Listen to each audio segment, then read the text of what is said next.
Thank Mr. Series for his strong support for this legislation, his leadership on neglected tropical diseases.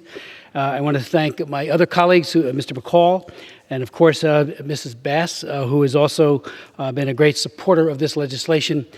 Mr. Speaker, neglected tropical diseases, or NTDs, are a group of parasitic and bacterial diseases, including worms, which blind, disfigure, and sometimes kill victims from among the world's poorest people, trapping the most marginalized communities in cycles of poverty. There are numerous examples of them, including Chagas, dengue, leprosy. Could you believe, Mr. Speaker, there are over 200,000 cases of leprosy in the world today, and there is an intervention. There are drugs that can treat, mitigate, and even cure it, but sometimes people do not get access to them, and that causes serious problems. The worms, and I'll get into that in a minute, are absolutely devastating as well, and they need to be addressed very aggressively. Mr. Speaker, approximately 2 billion people, almost one-third of the world's population, are at risk of contracting an NTD, and more than 1.4 billion people are currently afflicted with one or more NTDs. Over the years, Mr. Speaker, I have chaired numerous hearings on this, one in 2013, one in 2016 on the global Zika epidemic, and many others, always focusing on the fact that we need to do more. These are preventable, but they're certainly treatable. But if you don't get the drugs, if you don't get the intervention, that person is made, and those who are like that person, to suffer horrifically. I introduced the End Neglected Tropical Diseases Act in 4 separate Congresses, 2014, 2015, 2017, and again this year. So I deeply appreciate Chairman Engel and Ranking Member McCall's strong support for this legislation and for the leadership for bringing it up today. NTDs have an enormous impact in terms of disease burden and the quality of life. It causes the loss of life to about 534,000 people.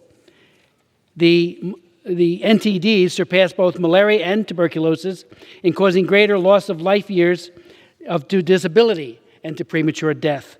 They cause disfigurement, disability, often leading to stigma, social discrimination, and societal marginalization.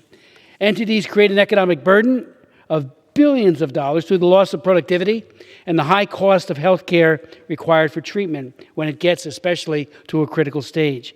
People afflicted by NTDs are less productive than their healthy counterparts.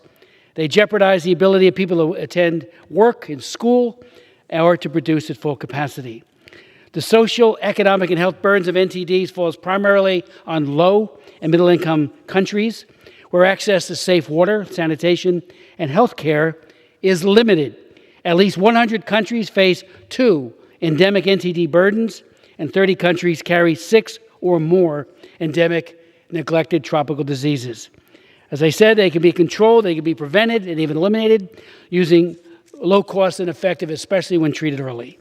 Research and development and efforts are immediately needed for all NTDs, especially for those for which no treatment currently exists. Recent data published by the WHO confirmed that in 2018, more than 1 billion people were treated for at least one of the 5 neglected tropical diseases. Not well understood, Mr. Speaker, is the fact that neglected tropical diseases are infecting large numbers of vulnerable people, especially children, in developed countries, including the United States.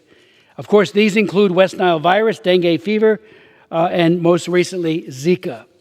An article published in the medical journal The Lancet scrutinized this emerging threat, and it was called Neglected Tropical Diseases No Longer Someone Else's Problem.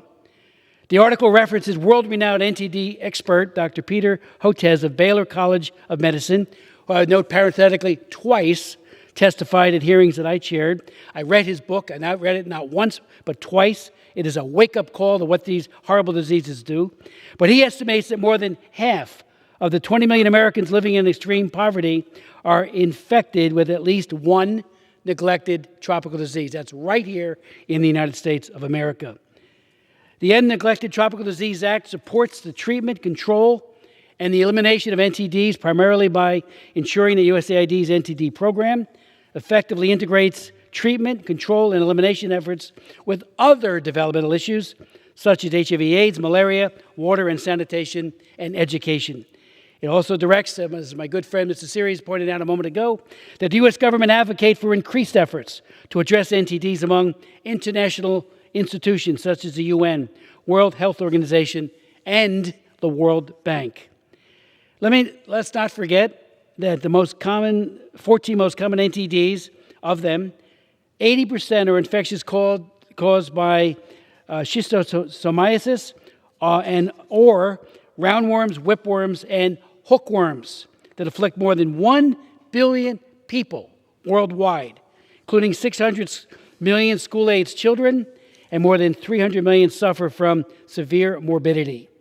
Schistosomiasis is another infection affecting at least 220 million people in developing countries, and the World Health Organization estimates that 90% of those individuals are in sub-Saharan Africa. The benefits of deworming are immediate and enduring. A rigorous randomized controlled trial has shown that school-based deworming treatment reduces absenteeism by 25%. School-based deworming also benefits young siblings and other children who live nearby but are too young to be treated, leading to large cognitive improvements equivalent to half a year of schooling. Let me also point out to my colleagues that the treatment for worms is simple and cost-effective. And those treatment for hookworm, for example, in Tanzania, costs about 4 cents per treatment, 4 cents, to knock this terrible disease out of the intestinal tract. Yet one-off deworming treatment is not enough, as without sanitary and hygiene behavioral changes, people will get reinfected. So what do we need to do, and what this bill does, is to integrate USAID deworming programs with our WASH programs, water, sanitation, and health, coupled with our nutrition interventions. Let me just also make a point that needs to be underscored with exclamation points. There's a very, very robust private-public partnership that USAID leads. And the pharmaceutical industry, companies such as GlaxoSmithKline, J&J, and Merck, and of course, my friend in the chair and my friend managing the bill on the Democrat side know, because these companies hail from the great state of New Jersey, Merck in Rahway, for example.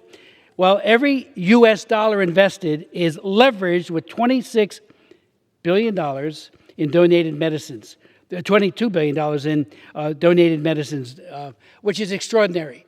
I mean, the relationship there, I don't know of any other health program where the pharmaceuticals have stepped up like this to say, we're not going to sell you these drugs, we are going to donate it. We also have helped train 6.5 million individuals in countries around the world, helping to fight NTDs, build and strengthen health systems. So we are, I think, making a difference. We need to do more. And I reserve the balance of our time. The gentleman reserves. Gentleman from New Jersey, Mr. Sears. Mr. Speaker, I reserve.